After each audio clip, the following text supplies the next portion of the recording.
Hello and welcome to week 6. We are continuing our profile essays, which is an essay that you are writing about a person, place, event, or object that you are coming at your writing with an interesting angle that you have a first-hand account about. So last week we brainstormed topics. You should have your topic picked out. Make sure that if it is something that you are questioning about whether or not this is a good topic, that you are emailing me. Always email me if you have questions. I'm here to help you.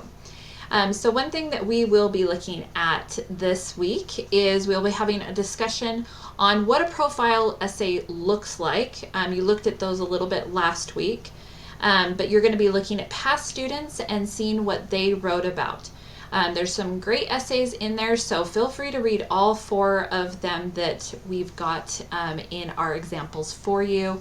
There's a couple on people, there's one on a place, there's even one on an object, and that object is the topic of dice.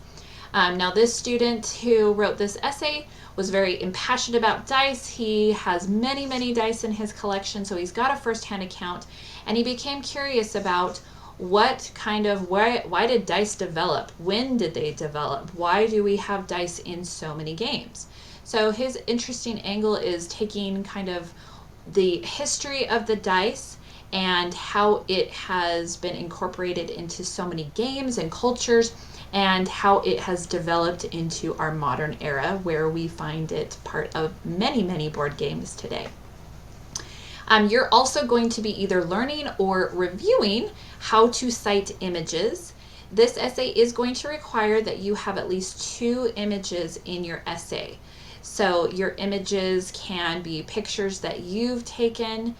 They can be pictures maybe that you've gotten from a historical website if you're doing something that has, that's here in Utah, and you can find some primary photographs from some historical website that you're looking at perchance.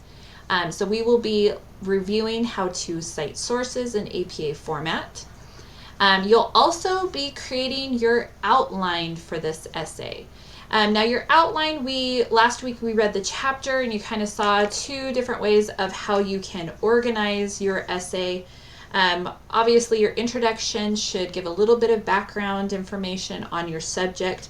It should provide the reader the angle that you're taking, so it should be very clear what specifically you are going to be discussing within this essay. And any kind of, like I said, any background information that the reader will need to know. This essay, as you kind of learned last week when you did your profile assignment, you will be doing just a little bit of narrative work, as far as I would love to see some sensory details, and we need to see a little bit of dialogue in your essay as well. So you'll remember that last week in the chapter there were essays that you looked at. Each of them provided just a little bit of dialogue, and what that does is it just provides some depth within the essay and just makes it a little bit more interesting.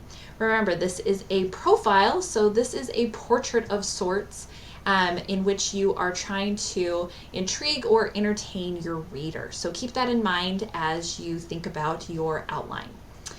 We are ready for our great week, and if you have any questions, please let me know. Have a great week, guys.